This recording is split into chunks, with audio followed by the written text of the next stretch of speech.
Driver అన్నలారా, మీకు కూడా ఒక విషయం చెప్తున్నాను, గుర్తుపెట్టుకోండి. మీరు నెలలు జీతాలు ఓనర్ల దగ్గర పెట్టొద్దండి. డ్యూటీకి పోయొచ్చారా లెక్క చేపించి డబ్బులు తీసుకోండి. వారానికి ఒకసారి ఇప్పించుకోండి, 15 రోజులకు ఒకసారి జీతం ఇప్పించుకోండి, నెలకు ఒకసారి జీతం ఇప్పించుకోండి. అంతేగాని నెలలు జీతాలు ఓనర్లని నమ్మి ఓనర్ల వైపు పెట్టొద్దండి. ఎందుకంటే ఈ ఓనర్లకి వేరే లావాదేవీలు దండిగుంటాయి. వాళ్ళు మన డబ్బులు ఇచ్చే లోపల ఇలాగా అనవసరంగా మనని దూషించడం, మన మీద నిందలేయడం, అలాగే మనని కొట్టడం కూడా జరుగుతుంది. డబ్బులు ఇచ్చే చేత కాక. మళ్ళీ డబ్బులు ఇచ్చే చేత కాలేని వాళ్ళు డ్రైవర్ని ఎందుకు పెట్టుకున్నారో నాకు కూడా అర్థం కావడంలే. చేత కాకుంటే జీతం ఇచ్చే చేత కాకుంటే నువ్వే బండి తోలుకోవాలా. మళ్ళీ డ్రైవర్కి నెలలు పని చేయించుకొని జీతం ఇచ్చేకి ఏంటి నీకు బాధ? జీతం అడిగితే డ్రైవర్ని కొడతావా? జీతం అడిగితే డ్రైవర్ని తిడతావా? ఎవరు అడిగేవాళ్ళు లేరు అనుకుంటున్నాడమ్మో. ఇకపై ఒక్కొక్కరికి ఉంటుంది. చట్ట ప్రకారంగా మీ మీద చర్యలు తీసుకుంటాం.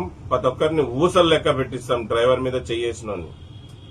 కనుక డ్రైవర్ అన్నలారా, మీరు ఎప్పుడెప్పుడు డబ్బులు ఇప్పించుకోండి. వారానికి ఒకసారి ఇప్పించుకుంటారో, 15 రోజులకు ఒకసారి ఇప్పించుకుంటారో, నెలకు ఒకసారి ఇప్పించుకుంటారో మీరు ఇప్పించుకోండి.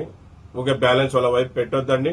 వాళ్ళకు కూడా వేరే లావాదేవీల ద్వారా ఇబ్బంది ఉంటుంది. కనుక మీరు ఎప్పుడు జీతం అప్పుడు ఇప్పించుకోండి. మళ్ళీ మేము కూడా ఓనర్ బాగుంటే డ్రైవర్ బాగుంటాడు, డ్రైవర్ బాగుంటే ఓనర్ బాగుంటారు అని అనుకునే డ్రైవర్లం మేము. మళ్ళీ ఈ మధ్య కాలంలో చాలా మంది ఓనర్లు డ్రైవర్ల మీద దాడులు చేస్తున్నారు. అందరు ఓనర్లు చెడ్డోళ్ళు అనడంలే, కొంతమంది డ్రైవర్లను ఇబ్బంది పెడుతున్నారు. వాళ్ళ గురించే ఈ వీడియో. కొంతమంది ట్రాన్స్పోర్టర్లే డ్రైవర్లను ఇబ్బంది పెడుతున్నారు జీతాలు ఇవ్వకుండా. ఎవరైతే డ్రైవర్ని అన్యాయం చేయాలనుకుంటారో, డ్రైవర్ని ఎవరైతే ఇబ్బంది పెట్టాలనుకుంటున్నారో వాళ్ళని సేఫ్టీ డ్రైవర్ అసోసియేషన్ ఊరికే వదిలిపెట్టదు. ప్రతి ఒక్కరి మీద చర్యలు తీసుకుంటది, గుర్తుపెట్టుకోండి. డ్రైవర్ అన్నలారా, మీకు ఎక్కడైనా గాని, ఏ ఓనర్ అయినా గాని, ఏ ట్రాన్స్పోర్టర్ అయినా గాని డబ్బులు ఇచ్చేకి ఇబ్బంది పెడితే మీరు చేయాల్సిన పని ఏంటంటే, ముందుగా మీకు దగ్గరలో ఉన్న పోలీస్ స్టేషన్ లో కంప్లైంట్ చేయండి. అలాగే లేబర్ ఆఫీస్ లో కంప్లైంట్ చేయండి.